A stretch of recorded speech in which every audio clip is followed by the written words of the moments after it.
Assalamualaikum warahmatullahi wabarakatuh. Bapak Ibu kaum muslimin, sahabat sehat dimanapun Anda berada. Alhamdulillah hari ini kita dalam kondisi suasana santai ya. Dalam pembuatan video ini kali ini saya sedang berada di Jampang ya, Sukasehat Pejampangan. Bapak Ibu semua, saya ingin sedikit ngobrol setelah melihat data di Sukasehat beberapa bulan terakhir. Saya melihat ada banyak terapi yang kita tawarkan, tapi ada ternyata ada yang best seller, ada menu-menu yang best seller yang paling banyak Bapak Ibu cintai. Coba Bapak Ibu para klien Sukasehat, coba cek di kolom komentar terapi apa yang paling sering dilakukan. Baik, yaitu ada terapi apa? Yaitu terapi tentang pijat dan bekam. Bagaimana terapi ini menjadi terapi favorit di tengah-tengah para loyalis, para pecinta terapi tentunya di rumah terapi Sukasehat. Namun sebelum ke sana kita akan sedikit banyak bahas dulu tentang pijat secara umum, tentang bekam secara umum. Di catatan-catatan saya Bapak Ibu, bahwa bekam ini merupakan sebuah terapi yang berfokus di area otot ya, dan juga melancarkan peredaran darah. Seperti itu ya, dengan teknik tentunya seperti yang kita ketahui, diurut, dipijat, juga ditekan, dan juga beberapa teknik lainnya dalam dunia pijat. Lalu kemudian sementara bekam itu sendiri adalah sebuah terapi yang bagaimana yang seperti kita ketahui dia prosesnya menyedot, mengisap gitu ya, kulit dengan alat tertentu, kemudian ada pelukaan kalau yang dilakukan pelukaan, terus kemudian disedot kembali dan diselesaikan dengan beberapa gerakan yang lainnya, yang dimana dia berfungsi dan bertugas mengeluarkan toksin atau racun.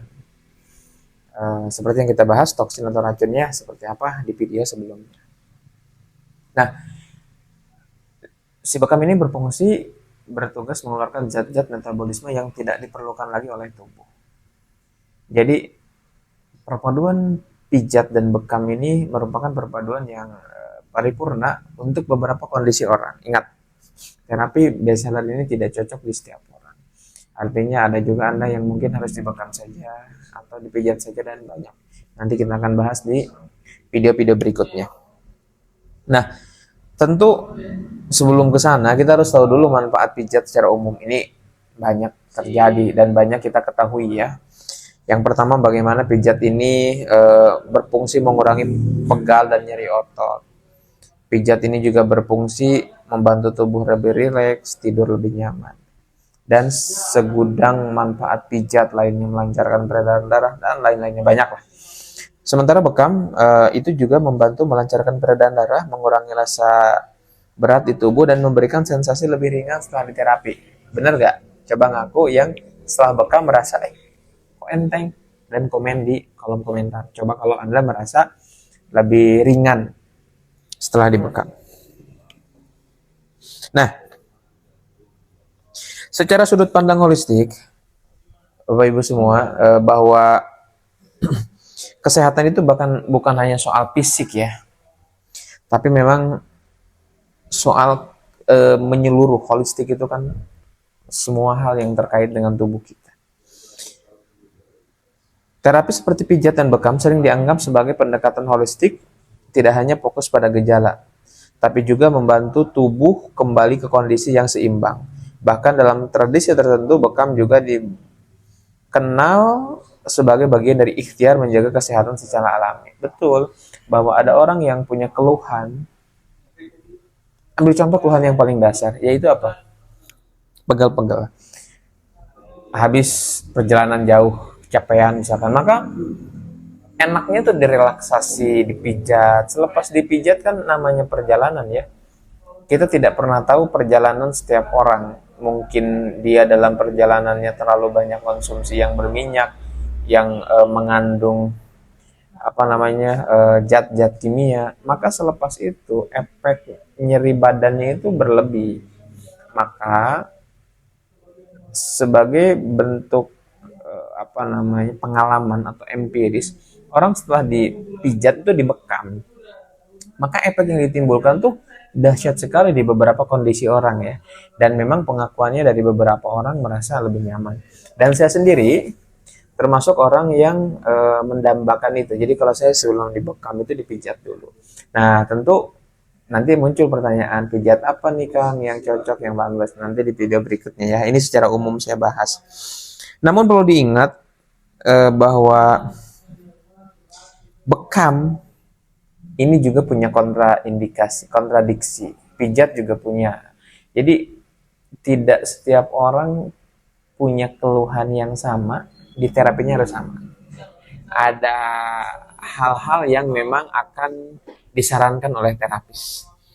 Tentu itu untuk kebaikan bersama, untuk kenyamanan kita, dan silakan diuji dan dicoba bagaimana efek dan rasanya setelah bagaimana kita diterapi, dipijat dulu, dibekam. Kalau saya boleh gambarkan, pijat ini sebagai bentuk, kalau kita mau gambarkan sebuah sungai yang penuh dengan kotoran sampah gitu ya. Banyak sampah nih. Tahu Pandawara ya, yang mereka yang suka ambil-ambil sampah. Nih, si pijat ini sebagai upaya pertama bahwa ngumpulin sampah dulu gitu. Menyusuri sungai, pinggirin. Jadi aliran darah yang ada di tubuh kita setelah dipijat tuh aliran darahnya lancar. Karena memang salah satu tugasnya saya gambarkan, ini versi saya ya. Mungkin belum tentu juga benar, tapi ini versi saya. Jadi dia seolah-olah menyusuri sungai dan dia menggeser area-area sampah dikepinggirin. Nah, makanya perpaduan yang tepat setelah dikepinggirin kemana, kan sampah itu akan balik lagi. Maka di-closingkan atau maka diakhiri dengan terapi yang dahsyat, yaitu bekam. Jadi bekam tuh cara kerjanya terbantu dengan pijat. Ketika sudah dikepinggirin nih sampahnya nih, kepinggirin, maka sampah tinggal bekoknya, merauk sisa-sisa zat metabolisme yang tidak diperlukan lagi oleh tubuh dan membuangnya. Simpelnya seperti itulah gambaran saya supaya mudah dicernanya. Dan itu efektif sekali di beberapa kasus dan kondisi. Dan mungkin Anda yang sudah pernah merasakannya boleh komen di komentar. Jadi artinya perpaduan pijat dan bekam ini perpaduan yang luar biasa, tapi tentu ini tidak berlaku untuk setiap orang. Ada orang-orang tertentu yang bagus mendapatkan ini, dan juga ada orang-orang tertentu yang tidak bagus. Dan tentu sebagai seorang pelaku kesehatan, saya penyuka lah, saya suka kesehatan, maka seorang terapis, maka saya sarankan kita tentu berkonsultasi, bertanya dengan terapis yang akan menangani diri kita. Bagi Anda yang belum pernah ya, kalau yang udah pernah, Anda tinggal rutinkan saja dan buktikan kedahsyatannya. Masya Allah, sekian, semoga sehat selalu.